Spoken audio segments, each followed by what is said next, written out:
각 나라의 도시가 서로 자매결을 맺고 문화를 교류하는 일들이 있습니다. 도시만이 아니라 박물관들도 그런 교류가 이루어지고 있는데요. 국립중앙박물관이 러시아에 있는 예르미타시 박물관과 손을 잡고 예르미타시 박물관 소장품을 전시하고 있습니다. 이름이 낯설어서 더욱 호기심이 생기는데요. 예르미타시 박물관 전 박유면 아나운서가 소개해드립니다. 프랑스의 루브르, 영국의 대형 박물관과 함께 세계 3대 박물관 중 하나로 손꼽히는 예르미타시 박물관. 러시아의 마지막 6 황제가 살았던 겨울 궁전으로도 잘 알려진 예르미타시 박물관은 상트페테르부르크를 대표하는 랜드마크인데요. 오늘은 바로 그 겨울 궁전으로 떠나봅니다. 예르미타시 박물관 전, 겨울 궁전에서 온 프랑스 미술전이 열리고 있습니다. 18세기 중반 엘리자베타 여제의 명으로 지어진 예르미타시 박물관은 무려 400개 전시관으로 구성, 3만 점의 작품이 전시돼 있어 모든 소장품을 관람하는 데만 일주일 이상이 걸린다고 하는데요. 특히 예카테리나 2세를 비롯해 여러 귀족, 기업가들이 프랑스 미술 작품을 열정적으로 수집한 덕분에 예르미타시 박물관은 오늘날 프랑스를 제외하고 전 세계에서 프랑스 미술을 가장 많이 보유하고 있는 박물관으로도 잘 알려져 있죠. 따라서 이번 전시에서도 17세기에서 20세기 초에 이르는 프랑스 미술을 일목요연하게 선보이고 있다고 하네요. 이번 전시는 저희 국립중앙박물관과 예르미타시 박물관이 오랜 협력 관계에 기반을 두고 있는 전시입니다. 러시아 문화를 보여주는 좀 다른 방법이라고 할 수 있는데요. 러시아 문화 속에 깃든 프랑스 문화, 그리고 러시아 사람들의 프랑스 문화와 예술에 대한 관심, 이런 것들을 엿볼 수 있는 그런 전시이기 때문에. 전시는 총 4부로 구성되어 있는데요. 니콜라 푸생, 클로드 로랭 등 프랑스 고전주의를 대표하는 화가들이 프랑스만의 독자적 화풍으로 유럽 미술의 흐름을 주도하기 시작한 17세기 프랑스 미술을 소개하는 1부에서부터 계몽주의 사상이 확산됨에 따라 새롭게 제작된 풍경화 등을 만날 수 있는 2부. 나폴레옹의 통치와 혁명을 겪으며 큰 변화를 맞이했던 19세기 프랑스 미술을 담은 3부. 클로드 모네, 폴 세잔 등 인상주의 이후 근대 거장들의 작품을 소개하는 마지막 4부까지 총 89건의 프랑스 회화, 조각, 소묘 작품들을 만나볼 수 있습니다. 하늘을 덮은 거대한 먹구름 아래로 십자가에 매달려 죽은 예수를 내립니다. 마리아와 아기 천사들이 그 모습을 바라보며 슬퍼하고 있죠. 바로크 미술의 영향을 강하게 드러내고 있는 니콜라 푸생의 초기작 십자가에서 내림입니다. 예르미타시 전에서는 우리 기독교인들이 관심을 가질 만한 작품들도 많이 만나볼 수 있는데요. 호렙산에서 모세가 가시떨기나무를 만나는 장면을 묘사한 모세와 타는 덤불을 비롯해 클로드 로랭의 엠마우스로 가는 길의 풍경, 장 바티스 나티에의 요셉과 보디발의 아내 등 성경 말씀을 화폭에 담은 프랑스 화가들의 작품들을 소개하고 있습니다. 네, 성서의 주제는 서양 미술사에서 아주 오래된 굉장히 중요한 주제였고 지난 한 300년간 프랑스 미술사에 있어서도 계속해서 그려져 왔습니다. 성서의 주제를 그렸지만 각 시기마다 그 성서에 담겨진 내용을 어떻게 표현하는가는 시기별로 계속 달랐습니다. 그래서 이런 성서에 담겨진 내용도 어떻게 시기별로 좀 달라진 양식들을 함께 볼 수 있는 것도 이번 전시의 또 다른 매력입니다. 이 밖에도 이번 특별전에서만 만날 수 있는 작품들에 주목해 보시면 좋을 텐데요. 예르미타시 박물관 소장의 미술품들은 그간 해외 여러 전시에서 소개된 바 있지만 18세기부터 19세기 프랑스 궁전과 아카데미의 조각들을 비롯해 베르나르 뷔페의 겨울 궁전 등은 이번 전시에서만 만날 수 있는 특별한 작품들이라고 하네요. 예르미타시 박물관 소장품의 정수라 할 수 있는 프랑스 미술의 진면목을 보여주는 동시에 프랑스 문화에 대한 러시아인들의 관심을 살필 수 있는 상트페테르부르크의 겨울 궁전 예르미타시 박물관에서 프랑스 미술을 만나보시는 건 어떨까요? 또 다른 관점에서 바라보는 미술 작품들이 색다른 즐거움과 감동을 더해줄 것입니다.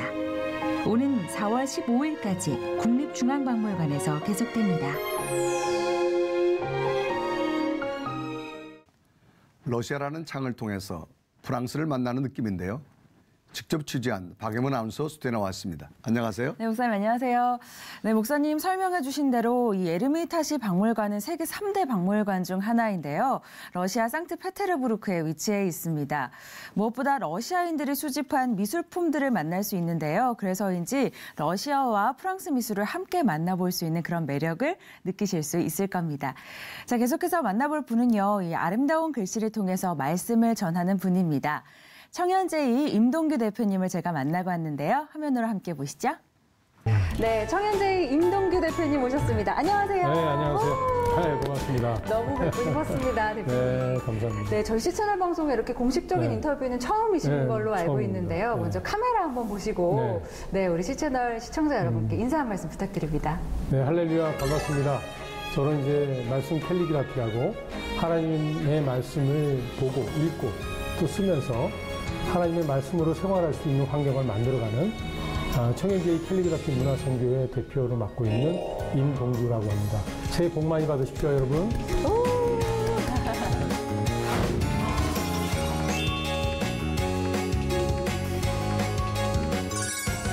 진짜 이 작업하시는 공간에서 또 네. 저희가 이렇게 뵙게 됐는데요. 사실은 캘리그라피 하면은 요즘 많은 분들이 관심 가지시는 분야 중에 하나잖아요. 그렇죠. 그래도 혹시나 모르시는 분들을 위해서 캘리그라피가 대체 뭔지 그리고 이 청년제이 캘리그라피는 어떤 사역을 주로 하고 네, 계시는지 네. 소개 좀 부탁드립니다. 네, 캘리그라피는 한 10년이 좀 넘었죠. 이 캘리그라피는 용어로 네. 많은 사람들에게 회자된 것은 10년이 넘었는데 이 캘리그라피, 세상적에서 이제 사용되고 있는 캘리그라피는 말 그대로 아름다운 손글씨를 의미합니다. 아름다운 손글씨. 네. 네. 캘리그라피를 통해서 만나는 말씀, 또 내가 직접 써보는 말씀의 어떤 그 특별함은 어디에 있을까요?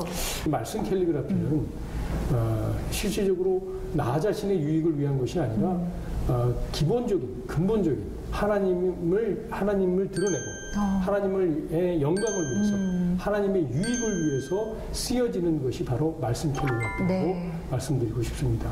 그래서 이 말씀 캘리그라피를 쓸 때는 일반적으로 그냥 글씨를 그냥 쭉쭉 이쁘게 쓰겠다고 하는 것을 생각하고 염두에 두고 쓰는 것이 아니라 말씀에 집중을 합니다. 그러니까 포커스를 글씨에 집중하는 것이 아니라 말씀에 집중하는 거죠. 그러니까 일반적인 글씨는 쓸 때는 그냥 글씨를 잘 쓰는 데 집중하고 쓰고, 그런데 우리는 말씀을 직접 깊게 묵상하면서 쓴다는 거죠. 그러니까 말씀을 쓸 때 어느 말씀, 두려워 말라 내가 너와 함께함이라 하면 내가 입으로 읊조리면서 쓰는 거예요. 두려워 말라. 그러면 두려워 말라 하면 어디에다가 내가 깊게 눌러서 강조하면서 쓸 수 있겠구나라는 걸 생각할 수 있다는 거죠. 네, 이렇게 얘기를 쭉 나누다 보니까 문득 우리 대표님은 언제 처음으로 캘리그라피를 접하게 되셨는지도 좀 궁금해요. 네. 궁금한 사람 많이 있습니다. 그 청년제이라는 이름이 어떤 뜻인지도 궁금하고. 네. 청년제이는 이제 그 한자에서 이제 가져온 거예요. 네.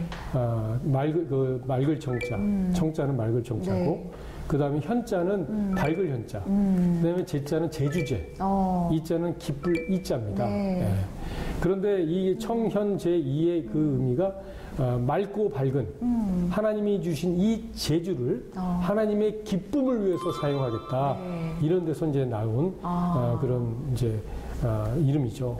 그래서 이 청년제이라는 이름으로 지금 저희가 말씀 캘리그라피 이 사역을 지금 계속 이제 감당하고 있는 건데, 그럼 내가 예전에 초등학교 3학년 때부터 고등학교 때까지 서예를 했거든요. 네. 그러니까 내가 붓으로 한번 해보자. 그렇게 해서 이제 시작을 하게 된 거예요. 그래서 제가 생각해 보니까 한 20년 정도 된 것 같아요. 또 말씀을 또 접하는 또 기독교인이니까 그것도 하나의 이제 글씨니까, 글이니까 글씨로 표현하면 좋겠다 해서 쓰기 시작했는데, 이게 의외로 저한테 깊은 감동을 주는 하나의 하나님을 깊게 만날 수 있는 매개체의 역할을 하고 있더라고요. 대표님은 먼저 그 은혜를 직접 체험하신 그렇죠. 거네요. 네. 그럼요.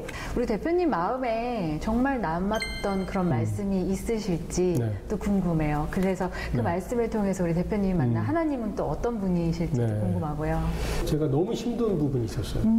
근데 너무 힘들 때 저도 모르게 말씀이 은연중에 나오는 거예요. 이거는 정말 제가 어떻게 그런 상황을, 그때 상황을 어떻게 이야기하기는 어렵지만 정말 저도 모르게 눈물이 흘리면서 두려워 말라라는 말씀을 쓰고 있다는 거예요. 네. 두려워 말라.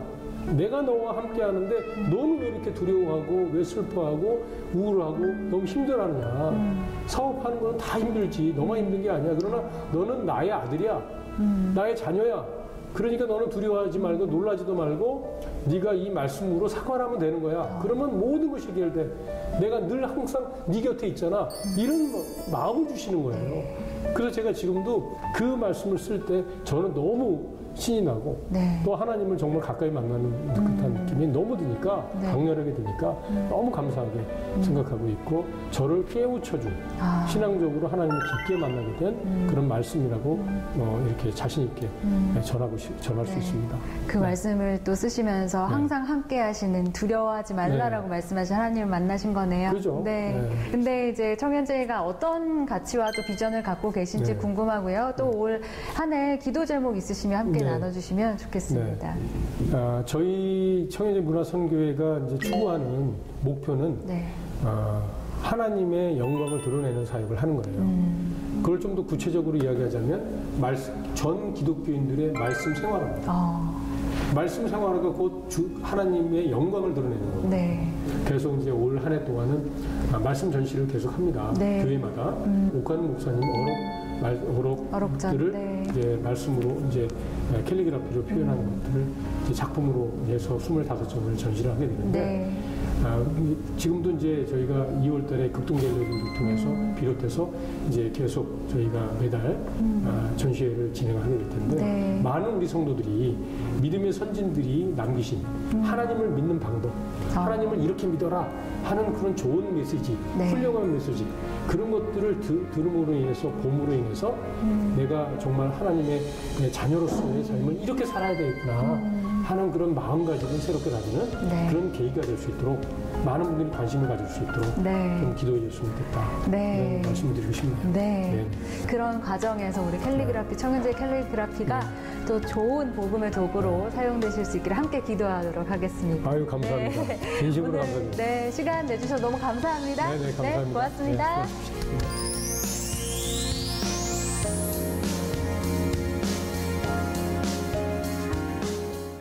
성경은 읽을 때도 은혜가 되지만 네. 직접 필사하다 보면 더 큰 감동이 우리에게 오는데 네. 그럼 우리 임동규 대표님의 이 이야기 우리가 공감하지 않을까요? 네, 맞습니다.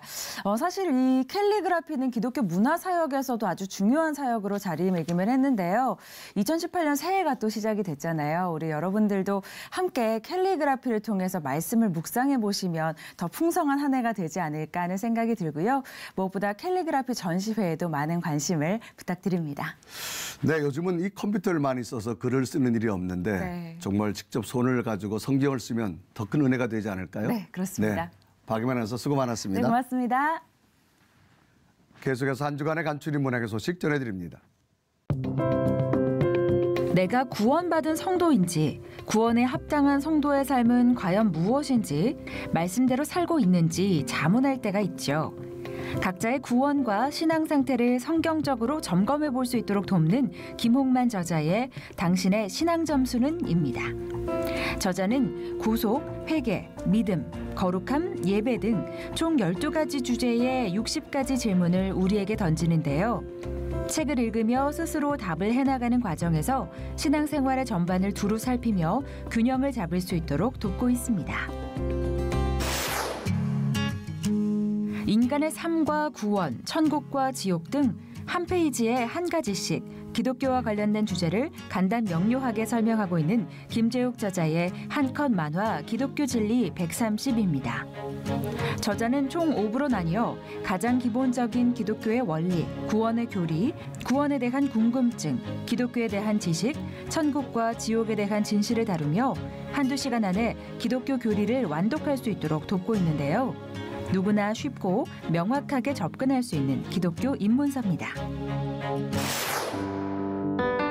울면서 들어가서 웃으면서 나오는 언어, 바로 히브리어라고 하죠. 그만큼 시작이 어렵다는 건데요. 이스라엘에서 공부하며 히브리어에 쉽게 접근할 수 있는 방법을 알아낸 이문범 저자가 노래와 이름으로 히브리어를 공부할 수 있도록 돕는 성경 속 히브리어를 완성했습니다. 레위기, 여호수아 등 성경책의 이름과 아브라함, 다윗 등 성경 속 이름이 곧 히브리어이며 그 안에 단어와 문법이 숨겨져 있다는 것을 알려주는데요. 히브리어를 이해하면 성경이 더 쉽게 이해되고 말씀도 풍성해질 수 있겠죠. 진화론자, 다원주의자, 무신론자 등 과학 앞에만 서면 작아지는 크리스천들을 위한 필독서 존 레녹스의 신을 죽이라는 사람들입니다. 옥스퍼드 대학교의 수학 교수인 저자 존 레녹스는 과학이 모든 것을 설명해 줄 것이라는 과도한 믿음에 빠진 이들의 주장을 크게 2부에 걸쳐 반박하고 있는데요. 창조주의 존재를 인정하는 것이 결코 반과학적 지성의 오류가 아니며 오히려 자연 속의 합리적 균일성을 인정하는 과학적 태도라는 주장으로 생명에 대한 명확한 가이드를 제시하고 있습니다.